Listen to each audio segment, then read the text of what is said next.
Freak in the most complimentary way on Monday. What's it? You faced him before. Obviously, what kind of a matchup nightmare is he?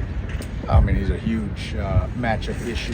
I mean, he's big, he's fast. He's going to be, if not the top, he's one of the top blockers that we'll face all year from the tight end position. I mean, he's relentless.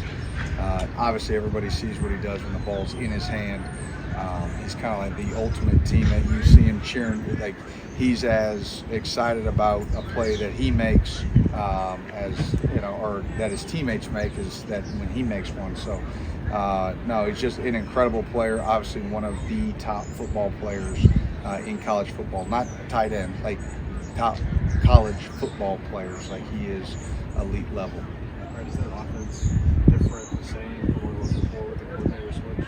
Yeah, there's a lot of really, really close. They're very systematic in what they do, how they approach the game, how the game is called. Obviously, anytime there's a coordinator change, there's just little minor, adjustments or tweaks that that coordinator may see, but the system itself is very, very similar. Coach, today when Mark was talking on the teleconference, he said that yesterday he told the team, if you want to go places you've not been, you have to do things you've not done. And yesterday's practice wasn't up to par to beat the number one team in the country on the road. Do you think intensity of practice maybe was a little better today than it was yesterday? Yeah, I think it was a little bit better today, but again, it can't be one day. We got to come out, and we still have 2 heavy prep days, and then we've got Saturday. We're in the hotel. It's a night game. You've got plenty of prep time mentally. So really, you have 3 days still left before game time to get sharper, to dial in, to hone. So we need to keep that intensity. But yes, I feel like it was definitely better than it was yesterday, and obviously something that when you go into a season, right, and they're long seasons, and you play an emotional game 5 games in. You hit lulls, and you need, like anything else, you need to be corrected. You need that adjustment, and it was great that coach made that adjustment and let the guys know about it. And I thought again the practice today was much better in that regard. Darian Henninger is a guy who's been making an impact this year. What kind of did he get out of last year not playing much, and what's been the biggest thing for him to click this year? Yeah, and I think Coach addressed it too, probably on Monday. Is in that word again, process sort of gets thrown around, but he just kept coming to work every day, listening to Coach Stewart every day. He had to put on the weight. He was down. He's put on the weight. He's put in the time in the classroom, his effort level, everything over the last 2.5 years that he's been here. It's at a sort of an all-time high in that regard, and that's a credit to him. That's a credit to not getting frustrated. Not that there were probably times in his journey that he was frustrated, right? But that he pushed through that, and he just kept coming back every single day. And that's what we try to preach, with our guys. Is that we've had so many of those kind of guys here in this program, and it's really across the country, that if you don't hit the quick eject button, right, you don't tap out when things get hard, you just push harder, like there's gonna be light at the end of the tunnel. And he's been a guy that's really made a lot of plays for us and contributing, and we're going to need him to continue to be that player. And I view him as a player that's going to continue to ascend, as long as he doesn't take his foot, off the accelerator. The secondary is going to be tested. They played well. Obviously, they're going to be tested quite a bit on Saturday. How are they embracing the challenge? How do you think they're going to do? Yeah, well, first of all, we're all going to get tested. Yeah, I mean, from the back end to the front, play callers, position coaches, we're all going to get tested this week. People need not forget, this is the 2-time defending national champion. This is the 10th ranked passing offense, and they average almost 500 yards of offense, 150 on the ground, 330 through the air, 39 points a game. I mean, you just name it, you can rattle off the stats.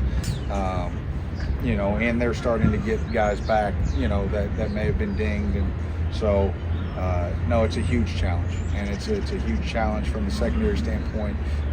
Obviously Bowers has been mentioned earlier, but the receiving core, they're big, they can run, they're willing blockers in their run game. I mean, and they've got a lot of them. It's not just one guy or two guys. I mean, they can go 6 deep at wideout and keep guys fresh. And so, no, it's a huge challenge for all of us in a really hostile environment. And so we got to play a really, really good game. We understand that. Brad, you mentioned Bowers being more a football player than just a tight end. How does it challenge you when they hand the ball to him and let him do some things like that? Yeah, I mean, the biggest challenge with that is, one, a lot of times you're not used to seeing a tight end get a ball like that. They'll put him in the backfield. They'll bring Dylan Bell in the backfield and they'll hand him the ball. They've got a lot of different pieces that you can sort of manipulate around. But one of the more impressive things I think people don't realize is, if you ever watch him within the field of play, obviously he can get tackled to the ground. He breaks tackles and does that, but he'll end up on the ground unless it's a touchdown, right? But over by the sideline, I don't know if I've ever seen him tackle to the ground out of bounds.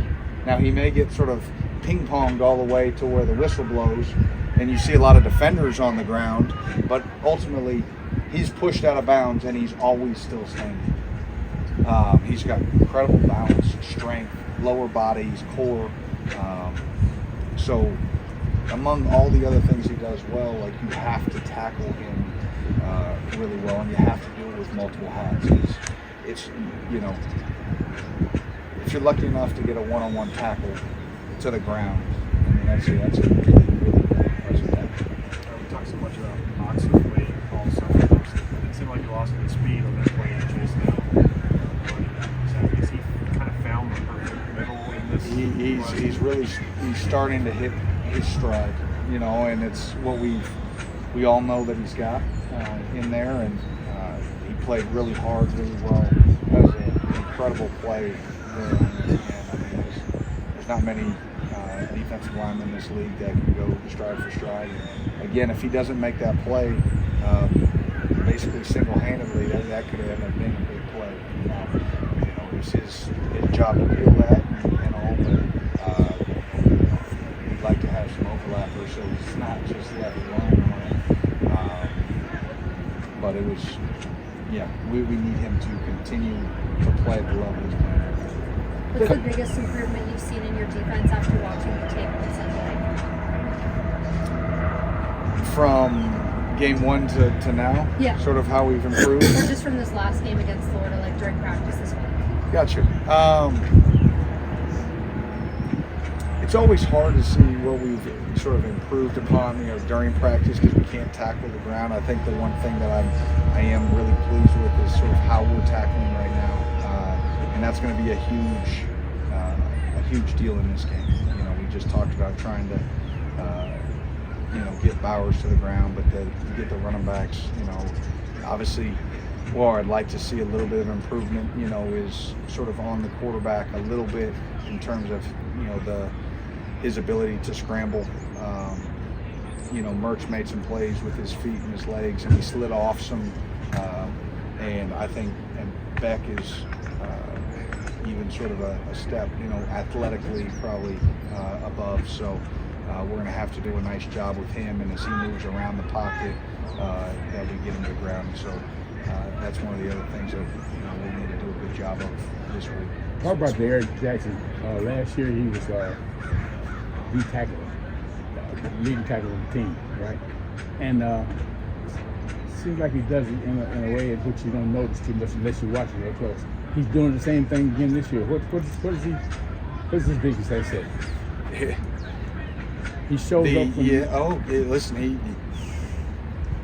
he's an invaluable piece of this defense. Invaluable. And I think a lot of times that if you don't necessarily make some splash plays, if you're just steady Eddie, right? People that's not cool or that's not hip. Trust me, for a guy that's calling the plays, you rely on that. Like that's an anchoring force. It's a calming force within the middle of our defense, and that's why he's there. And and I say no. I mean, he's made some splash plays. The play against Vanderbilt on the interception was huge. The sack to play 2 is a huge play. There's some plays that don't ever get seen, but how he moves in coverage and minor little V cuts that where a quarterback wants to go, he has to come off. He looks elsewhere. It forces a sack. Everybody sees the sack. Nobody sees the subtle movement, right, at the second level that took him off the dig. And that's what he does. He's so smart and savvy how he sets up blockers, how he takes on blockers. His run fits are clean. And then when he does have a mistake, he can come to the sideline and be the first one to tell you, hey, that was my fault.